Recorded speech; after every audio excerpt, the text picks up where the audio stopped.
Hello, and welcome to Chords and Queens, the podcast dedicated to celebrating and amplifying the extraordinary work of female composers and musicians throughout history. I'm your host, Jennifer Athen, and I created this show because these remarkable artists and their groundbreaking works deserve to be heard, studied, and celebrated. Each episode will explore the lives, music, and lasting impact of the women who shaped the world of classical music. Today, we're talking about the wonderful Avril Coleridge-Taylor.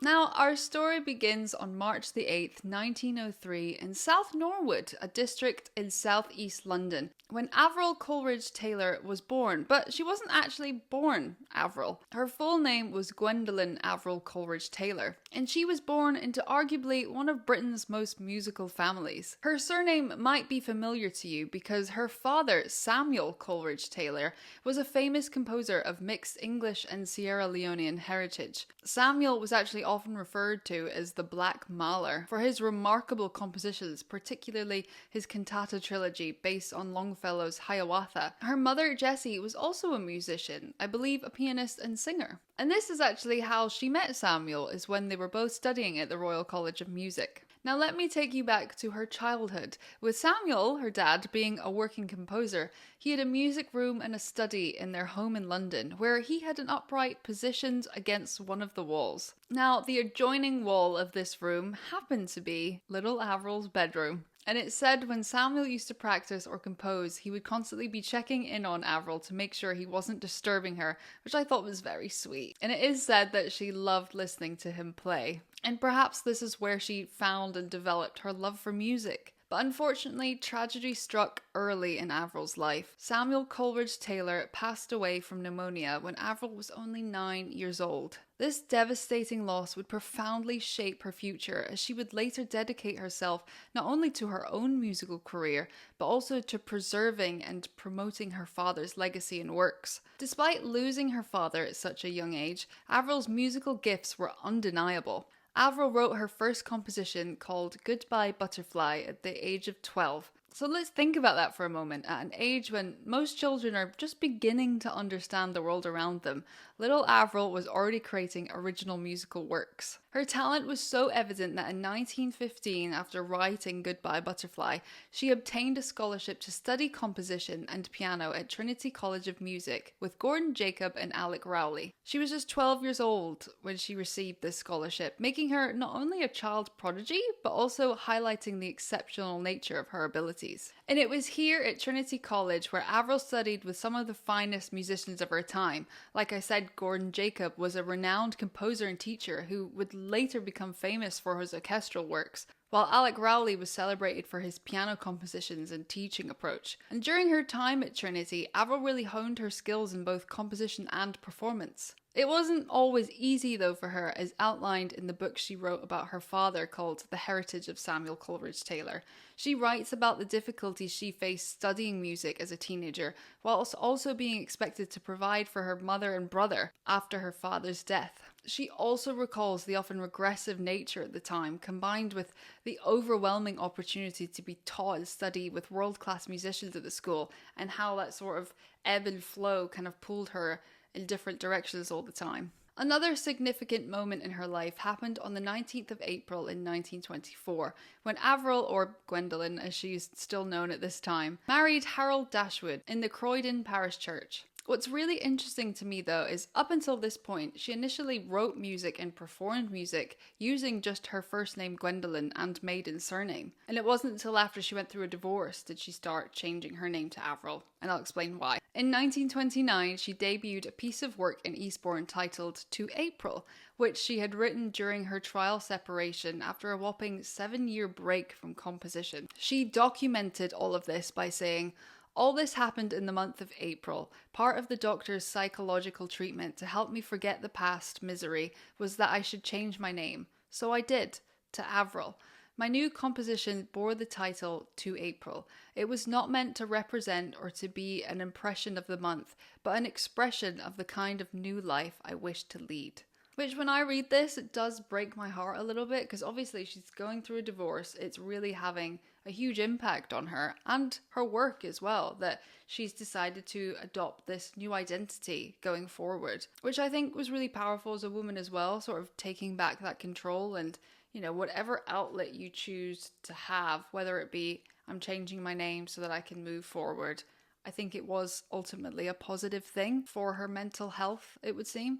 So it was goodbye Gwendolyn, and from now on she's very professionally and well known as Avril Coleridge-Taylor. This clearly is a greatly significant work in her catalogue. However, it only received a handful of performances in the 1930s, and if it has ever been recorded, I certainly couldn't find it. So I'm manifesting to whoever's out there, please find the manuscript and record it, because I would love to hear it. And I really do think this admission, though, is a wonderful insight into her more personal life, which we rarely often see from some female composers. And from my own analysis, she seems to have had a really emotionally challenging life, from the death of her father at such a young age to grappling with her own racial heritage, and not to mention the sexism that still very much existed back then. And now going through a divorce, and from her writing, it would be wise to decipher that it perhaps wasn't an easy divorce, although from my research there's not too much detail about that either. But sticking with this piece, let's travel to the Winter Garden Theatre in Eastbourne, because it's quite a pivotal turning point in Avril's career. So the piece To April, as we just discussed, was sent to the conductor of the Municipal Orchestra in order for them to perform it, but he actually persuaded her to conduct the piece herself. Obviously, because she had never conducted anything, he did give her a few pointers and help her out. But up until this point, she had never conducted anything before, which is a really critical moment in her career. And just to quickly summarise, the 1920s and early 1930s were formative years for Avril as she developed her unique voice as both a composer and a performer. But it was her emergence as a conductor that would truly set her apart in the musical world. As a young woman, Avril began making public appearances as a conductor with several major orchestras. She even debuted in 1933 at the Royal Albert Hall. So for anyone, whether you're a musician, composer, conductor, that's a huge achievement. And not to mention, female conductors were extraordinarily rare, and Avril was breaking new ground with every beat of her baton. And this conducting career continued to flourish, and she achieved several historic firsts. She was the first female conductor at the HMS Royal Marines, and was often invited as guest conductor to the BBC and London Symphony Orchestras. The significance of conducting the Royal Marines cannot be overstated, though. This was a deeply traditional, male-dominated military musical organisation, and for them to accept a female conductor was revolutionary. But Avril didn't stop there. She was the founder and conductor of the Coleridge-Taylor Symphony Orchestra and its accompanying musical society in the 1940s, and the Malcolm Sargent Symphony Orchestra. Creating her own orchestras must have given Avril the freedom to program the music she believed in and to showcase works that might otherwise have gone unperformed. She married again in 1946 to musician Bruce Charlton, but this marriage also ended in divorce. And while Avril's conducting career was groundbreaking, she was equally prolific as a composer. Avril wrote between 90 to around 100 compositions during her life, and her compositional output was remarkably diverse, spanning multiple genres and forms and for different instruments and settings. Her orchestral works include the Piano Concerto and the Golden Wedding Ballet Suite, and, my favourite, Sussex Landscape. Each of these works demonstrate different aspects of her compositional skill, from the technical demands and emotional depth of a piano concerto to the narrative storytelling required for ballet music, and also the complex textures needed for choral and orchestral writing. One particularly significant composition shows Avril's connection to global political movements. In 1957, she wrote a ceremonial march in celebration of Ghana's independence, and it's very famous and very often associated with her work. So I thought I'd definitely mention it here. Her songs, which I believe she wrote around 40, represent a substantial contribution to the English art song tradition. Unfortunately, though, very few of these songs have been recorded, which means much of Avril's vocal music remains largely unknown to modern audiences. This is a significant loss, as the art song was a particularly important genre in British music during the early to mid-20th century. What's particularly interesting about Avril's compositional style, though, is how it reflected both her classical training and her awareness of contemporary musical developments. She was writing during a period of tremendous change in classical music. With the aftermath of World War I, this had basically shattered many traditional approaches to composition, and new modernist movements were emerging across Europe. For me, there's always a drastic change when we talk about the war in classical music, because everything after the war, in again, my opinion, sounds very dark and retrospective and more atonal and all of these sort of things, which to me is so obvious because once you go through that kind of worldwide trauma, of course it's going to impact your music in some significant way. Despite her remarkable achievements though, Avril's career was not without significant challenges, some of which reveal the complex realities of race and identity in the 20th century Britain and beyond. One of the problems was she often found herself in her father's shadow. I mean, it would be hard not to, especially as you're trying to break into a field that a member of your family is already very successful in. So in order to pave her own path, she visited South Africa in 1952, and while she was there, she received many commissions and work. Now, if your history is a little bit fuzzy, South Africa was in the midst of an apartheid with some serious racial segregation going on. And while Avril, well, it is written she was perhaps a bit neutral on the whole subject. For a little more clarity, perhaps, about what she was thinking during this particular time, her son Nigel Dashwood mentions, and I have changed some of the language of this quote, she considered herself an Englishwoman, not black. At first, she did not take on her African ancestry, but her experience in South Africa brought it home to her. It surprised her. In the music world, she was discriminated against more as a black woman than as a woman. Now, this was really interesting to me when I first read it, because it obviously provides more clarity as to why she was maybe a little blasé about the apartheid. But after experiencing that level of racism, it seems she really did some soul searching and realized that what was going on was just simply immoral and not right. And obviously it had consequences for her when they found out about her heritage, where as soon as they discovered she had a black father, she no longer received any new commissions, and what I think is almost worse actually was she was pretty much stripped of her rights there and then. And they even closed down her bank account so she couldn't access any of her money. And she documents that she had about £1 to live off, and there were several days that she would go without food, which is just atrocious that happened. And just for the record, obviously this is a much bigger conversation as well, especially when you take that last sentence from the quote about in the music world she was discriminated more as a black woman than as a woman. I mean, unfortunately, I feel like that still runs true to this day, and let me read you out some really harrowing statistics researched by Donné Music that show this. So this is from a 2024 report which analysed the repertoire of 111 orchestras across 30 countries. And they found that a staggering 92.5% of works were commissioned by men, with 89.3% of those works attributed to white men. Female composers accounted for 7.5% of the programmed pieces. The representation of global majority women composers also dropped from 2.1% to 1.6%. With black female composers declining from 1.2% to 0.59%, Asian women composers at 0.50%, and mixed heritage women at 0.40%. Indigenous women at 0.07%, and Middle Eastern women at a mere 0.02%. Which is so incredibly sad that we're talking about a mixed race composer in the early to mid 1900s, yet it feels like not much has changed and not much is different in terms of representation and pushing the needle forward from then to now. I'm currently reading Erilyn Wallen's book, and she does a beautiful job of talking about this as like being a black female composer, and how, yes, we so often talk about female composers, but a lot of them are white, and it's very rare that we sort of dive in deeper and look into different composers from different backgrounds, because we're sort of almost complacent. And I think that's just because currently we just want to tick a box and go, oh, we'll add a female composer to this part of the repertoire, but there's not much thinking going on of going, well, are we just whitewashing this still? Are we still only talking about white female composers? But yeah, I guess what I'm trying to say is there's work to be done. Actually, there's a lot of work to be done. But the first step for me is definitely discovering and talking about it. And something with Avril Coleridge-Taylor, there's so much being done to research her works and sort of documents, trying to compile and list all of her works, which I think is really helpful to people in the future who will want to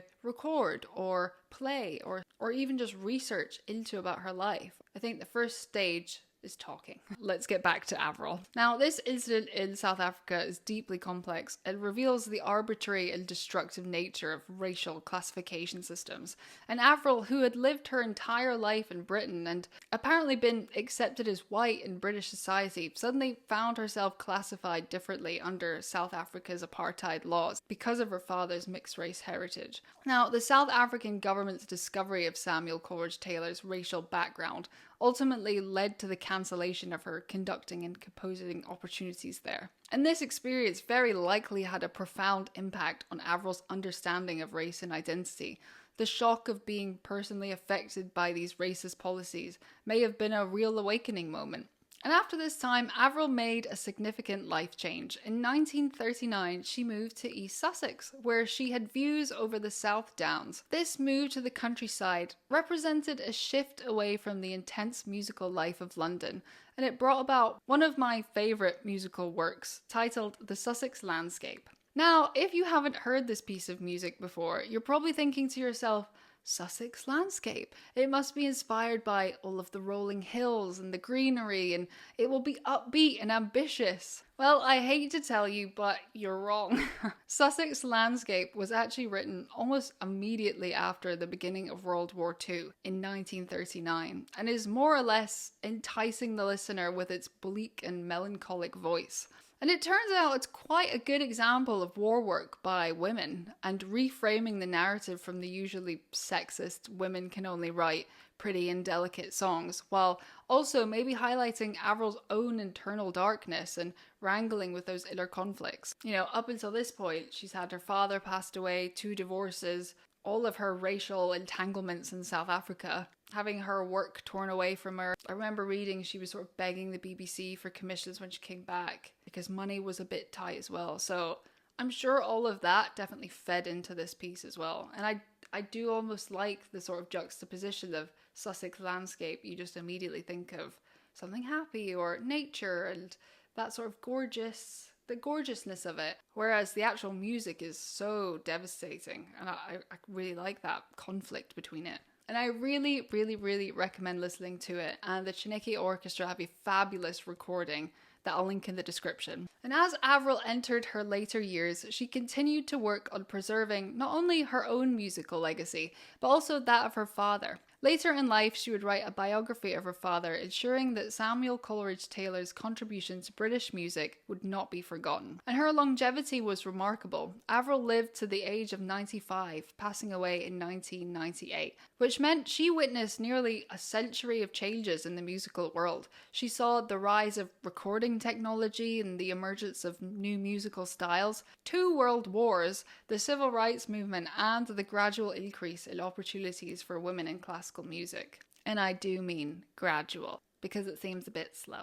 Avril died in Seaford on the Sussex coast in late 1998, and to commemorate her life, a blue plaque was placed at the Stones House in Seaford Nursing Home, where she spent her last days. The installation of this blue plaque is pretty significant, as these plaques are reserved for people who have made important contributions to British culture and society, which definitely she did that. And today, Avril's story is gradually being rediscovered. Scholars and musicians are beginning to explore her compositions, and her pioneering role as a female conductor is being recognised as part of the broader history of women in classical music. Her legacy is multifaceted. She was a gifted composer who created nearly 100 works across multiple genres. She was a trailblazing conductor who broke barriers in some of Britain's most prestigious musical institutions. And she was a cultural bridge builder who navigated complex questions of racial and national identity throughout her career. Perhaps most importantly though, Avril represents the persistence of artistic vision in the face of social obstacles. She carved out a space for herself in a world that wasn't always ready to accept a woman, never mind a woman of mixed race, or those who challenged those conventional boundaries. So I hope you've enjoyed learning today a bit more about the wonderful Avril Coleridge-Taylor. If you enjoyed this, make sure to give us a follow over on Instagram and TikTok, where I post lots of little stories about female composers, and you can find that at Chords and Queens. Thank you so much for listening, and I'll see you again soon.